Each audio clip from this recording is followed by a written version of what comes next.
What's going on, guys? It's James with Handicapable Fitness. We're here at Mike Boyles Strength and Conditioning, and today we have a very special guest. I'm here joined by Muji Karim. Muji was a standout athlete at the University of New Hampshire in football. I'm going to turn it over to him and let him tell you his amazing story. Muji? Hey guys, how you doing? Thanks for having me on here. Let's see. So yeah, August 21st, 2011, I was a passenger in a vehicle when we lost control. We hit a tree right on Sturrow Drive, Kenmore exit, that big oak tree over there, and the way we hit, the car was described as exploding on impact, and was trapped pretty much. My legs were trapped pretty much under the dashboard. So even when the firefighters and police officers and EMTs got there, they put the fire out, but they couldn't get me out. I was sort of stuck under, and that's how it went from, being a superficial burn to first degree, to second degree, to third degree, to fourth degree, and needing some sort of amputation.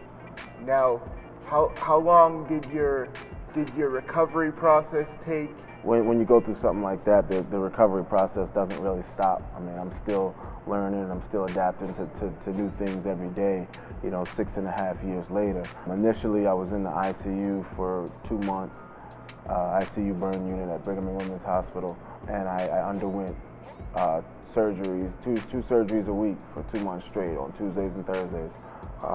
And then eventually when my condition improved, I was transferred to Spalding Rehab Hospital in Boston. It was on Nashua Street at the time, and I was there for about 6 months. It was about 6 months. So in total, I was in the hospital pretty much on and off for the first year. After your accident, when did you realize that, hey, track and field is something that I want to kind of pursue? Or when did you have that aha moment, like, okay, well, maybe I can do this? Well, it had happened where I worked really hard, and I felt like I put myself in a position to be successful. Still a little unsure what success was as a bilateral amputee living in this crazy world. I started to work out. I started to do a lot of work on the treadmill. I was doing 20 miles a week.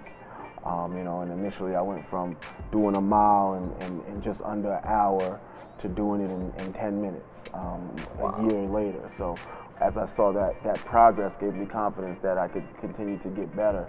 And I got to a point where I pretty much maximized the athletic potential in my everyday walking legs, so I started to inquire about running prosthetics. And then through Next Step Bionics and Prosthetics, I was provided my first pair of running legs, and coincidentally that same weekend there was a running clinic for mobility impaired runners at University of Harvard. So that I got them, and I showed up at that clinic that day, and then I did some.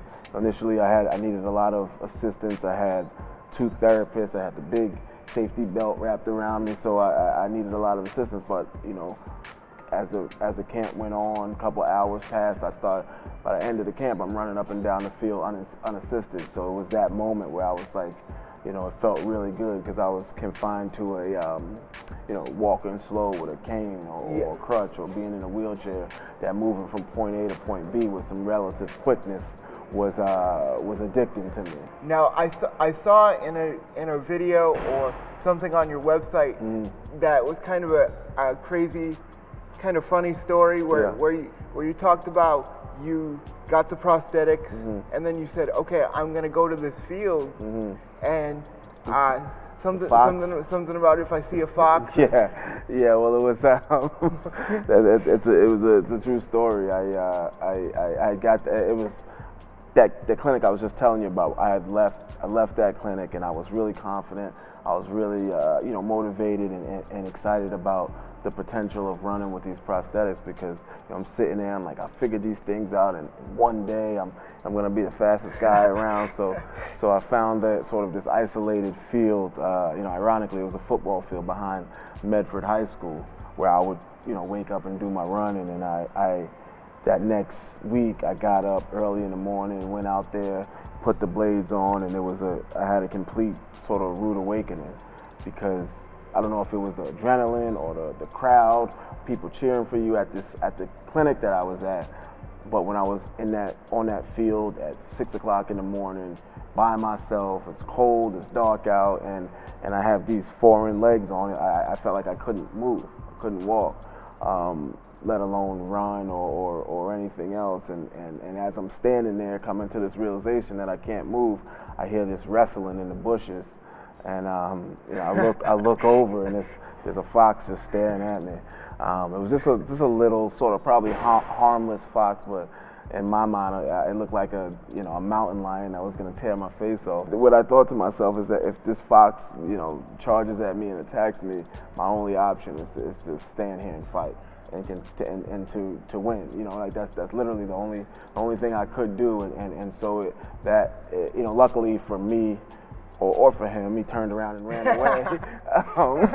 But what it did was serve as a metaphor for me, because that next week or that next day when I came to that track and I felt tired and I felt like I wanted to go back home and get on my bed, I had that sort of moment where had that fox turned and attacked me, my only option was to stand and fight and to continue to work and continue to do it over and over again. And that's the thought process that I had when I would get tired and not want to do things. So, on days where you don't feel like coming to the gym, you don't feel like running, you don't feel like doing the things that you need to do to get to where you want to be. Yeah. Is that do you kind of flash back to that moment and use that as a little bit of motivation? you have those moments.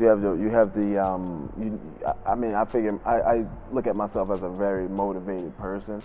But even motivated people need inspiration consistently. You look for things to drive you. With me, I always said you can have a bad day, you can have 2 bad days, but don't have a bad week.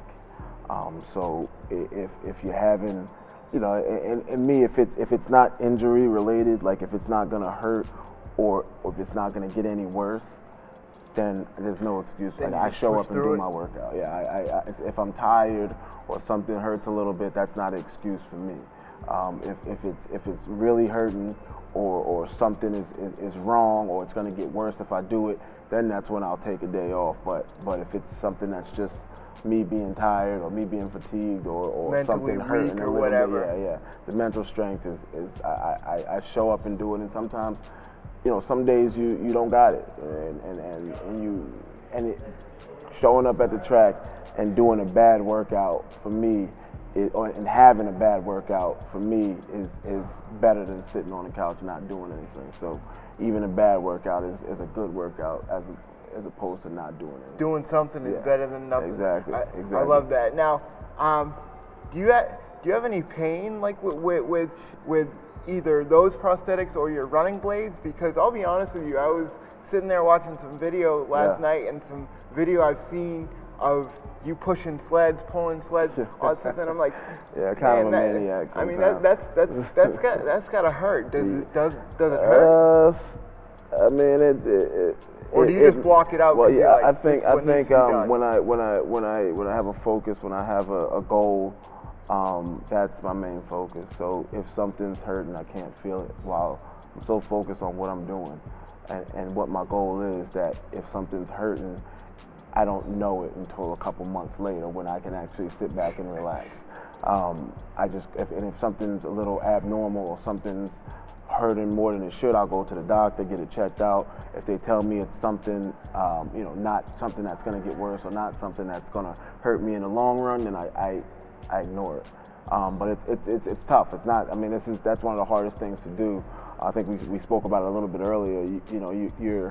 I haven't had a pain-free day since my accident, so there's always some type of pain or some type of discomfort. And if I if I fell into every time I was hurt or fell into every time something felt wrong, I wouldn't get out of bed. I'd be in bed all day because you're hurting. But for me, it's certain levels of it. You always I do it on a scale of 1 to 10. I'm constantly in probably a 3. But if it gets up to 8 or 9, then that's when I'll go to the doctor. But it ranges from a 3 to a 6 at any day of the week. Wow. And you just block it out and you figure out how to deal with it and what makes it feel a certain way. And you just, as I said earlier, you just keep adapting to life. So I'm more efficient with how I walk. I'm more efficient with the amount of time I sleep, more the amount of time that I take them off. Like I rest. I do all those things that I've learned over the years, as opposed to when it first happened. It's all foreign, and you're sort of just learning on the fly. Yep. Now, is there special things you need to do, like in terms of, you said, you take them off. So is it kind of like for, a person when they take their shoes off at the end of a long day at work? Yeah. Is that kind of like how it is? It is, except for when you take your shoes off, you can still get up and walk. So if I take my legs off, I'm done for the night, or I'm going around in a wheelchair. Yeah. But the thing that's worked for me is half and half. I've got it where I spend half the day on my legs. That's 12 hours. Mm-hmm. So if I got up this morning at 6. So by 6 tonight, I'll have them off. I'll probably be in bed. I have a wheelchair, so I can still get around. And my son thinks it's a train. He loves trains, so we have fun with that. But the 12 and 12 rule has sort of worked for me. It may not work for everybody, because I know initially like I couldn't. When I first stood up, when I was in the hospital, I stood up for about 10 seconds and was drenched in sweat. So now, and it's, I'm not there obviously, but it's been, in between that and running pretty much for the last 6 years. So you have to find that common ground and balance and what works for you. And obviously when I'm running and I'm training, I need more rest. I need more, ice and more time off it. So that's what I do. How you said, you're training for the Paralympic Games. Yeah. It's going to be different how you train for, football or so you're not going to come in here and squat 500 pounds, Not sure I ever did that playing football either, but hey, we can all dream, that's definitely true. My mindset from playing sports growing up, I was a big basketball player, big football player, and these are team sports. And they're sports that go on for, football is 60 minutes, basketball is it 48 minutes, 12-minute quarters, but still you have time. You know what I mean? You can have a bad first quarter, you can have a bad first half, you can have a bad first three quarters, and then that fourth quarter you can turn it on and still win. Patriots in the Super Bowl. Exactly. And in track, it's not like that. It's an individual sport, which is different from anything I'm used to, because I'm used to being there for a certain guy, doing something so somebody else can make a play, or helping somebody else out. And now it's just more individual based. It's all you. Which is, I'm okay with that. I don't shy away from it, but it's just a different type of training. So I'm used to in football where you come in and you have to work out. You have to be able to go for 60 minutes. You have to be able to run, 16 110s in under 15 seconds. You have to be able to do all of these things, and that's the type of training I was doing. I was in here doing that type of stuff, but then I after talking to some coaches, meeting some of the guys, going to some of the meets, it's a different type of training. And it's a different type of muscle that you need to train, and knowing that is what's helped me become a more efficient runner, and it's going to help me in the future. Now, if you could just kind of run through real quick what a normal training a week would look like for you. Okay, so when when I'm training, a normal week when I'm not training probably consists of too many burgers and too many IPA rebels, but rebel IPAs. But when I am training, first I start off with the diet. I start cutting out some of the harmful carb stuff and eating getting enough protein and all that stuff. And then for me, I'm on my blades doing track work 3 days a week, Monday, Tuesday, and Thursday. And then I do strength and conditioning on Wednesday and Friday, or Friday and Saturday, whatever. I try not to set the days because as crazy as it sounds, I still go to sleep and wake up and not knowing exactly how I'm gonna feel in the morning. Some days I could get 12 hours of sleep right through the night, and still wake up and my leg may not feel great, or something may feel off.